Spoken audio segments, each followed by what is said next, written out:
তোর ওই গরু দিয়ে কোরবানি হবে, হ্যাঁ এটা ঠিক আছে, কিন্তু ওই গরু যেমন খুঁড়ে খুঁড়ে হাঁটে না, তুই ওই রকম খুঁড়ে খুঁড়ে জান্নাতে চলে যাবি। তুই আল্লাহকে খুশি করার জন্য নয়, মানুষকে দেখার জন্য কোরবানি করতেছিস।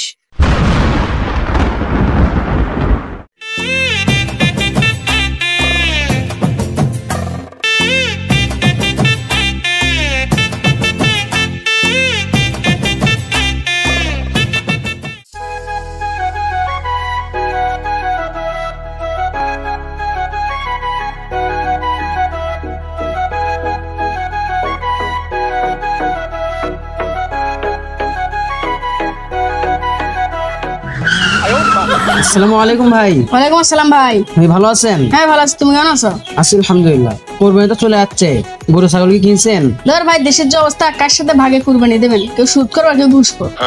এই জন্য চিন্তা করছি গরু কুরবানি দেওয়ার থেকে বাজার থেকে 1 কেজি গোস্ত কিনে খাবো। ধর মিয়া, এটা হলে গোস্ত খাওয়া হবে, কোরবানি তো আর হবা নাই। ধর মিয়া, আপনি সবসময় বেশি বলেন। শোনেন, মনের কুরবানি হচ্ছে বড় কুরবানি। আল্লাহ মানুষের খালি অন্তর দেখবে, বোঝেন নাই? শোনেন ভাই, যুক্তিতে কখনো মুক্তি নাই। ইসলামের শারীরিক কোরবানি করা ওয়াজিব, আপনি যদি নিসাবের মালিক হন। ধর ভাই, এত জ্ঞান দেওয়ার লাগবে না, শোনেন।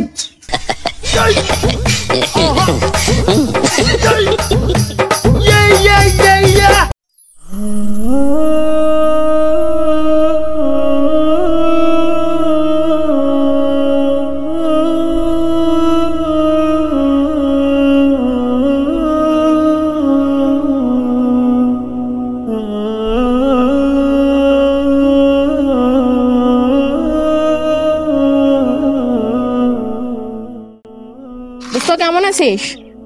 এই তো আলহামদুলিল্লাহ ভালোই আছি। দোস্ত তোকে একটা আমি কথা বলতে চাচ্ছি। আচ্ছা বল, কি কথা? দোস্ত, আমি হাট থেকে একটা গরু কিনছি। হ্যাঁ, সেই গরুটা এখন হাঁটতে পারে না, খুঁড়িয়ে খুঁড়িয়ে হাঁটে। সেটা দিয়ে কি এখন কুরবানি হবে? আরে শালা কিপটার কিপটা, তুই তাহলে এই ধরনের লোক? আচ্ছা তাইলে শোন, তোর ওই গরু দিয়ে কোরবানি হবে, হ্যাঁ এটা ঠিক আছে, কিন্তু ওই গরু যেমন খুঁড়ে খুঁড়ে হাঁটে না, তুই ওই রকম খুঁড়ে খুঁড়ে জান্নাতে চলে যাবি। এই ছাগল, হাটে কি আর গরু ছিল না? তুই ল্যাংড়া গরু নিলি কেন? আরে বন্ধু, গরুর দামটা একটু কম ছিল তো সেই জন্যই নিল। ও যে কম দামে বড় জিনিস নিছিস না, এবার বোঝ ঠেলা। মানুষকে দেখানোর জন্য গরু নিছিস, এবার বোঝে।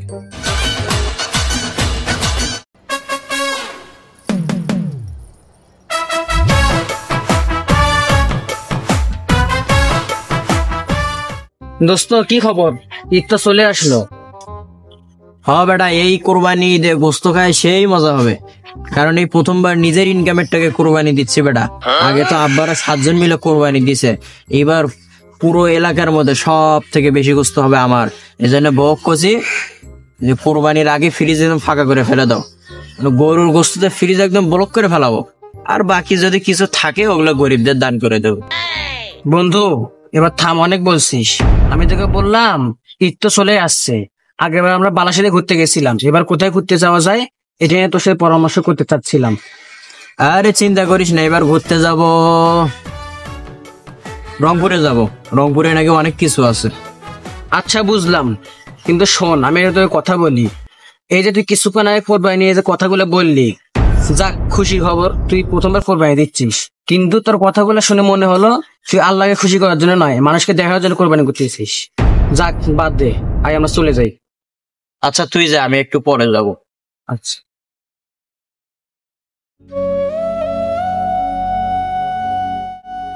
কি রে, ওই তো কথাগুলো ঠিকই বললো। আমি আগে দেখেছি আব্বারা এরপরে দাদারা যখন কুরবানি দিয়েছে, তারা কখনো নিজের গোস্ত খাওয়ার আশা করেনি। তারা সবসময় চেষ্টা করেছে গরিব অসহায়দের দান করার জন্য।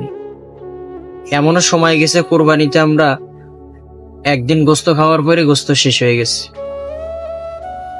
আর আমি শুধু গোস্ত খাওয়ার চিন্তা করে কোরবানি দিচ্ছি। আল্লাহ তুমি আমাকে মাফ করো।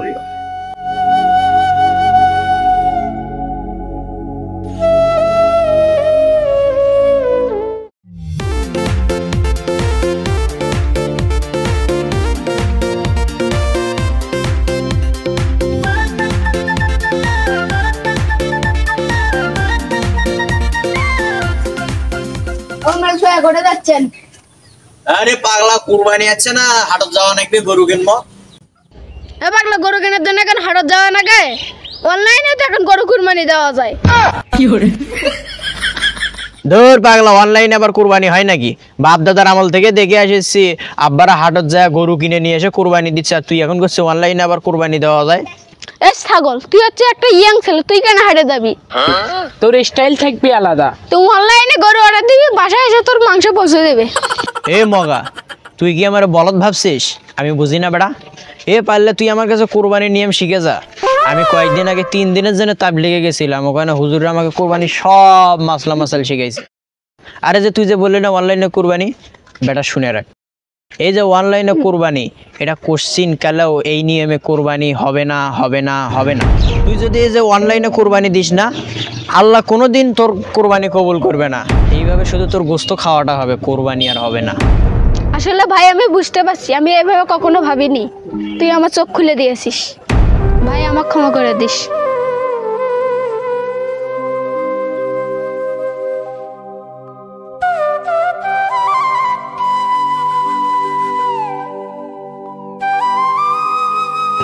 আরে মাপ আমার কাছে নয়, মাপ চাবি আল্লাহর কাছে।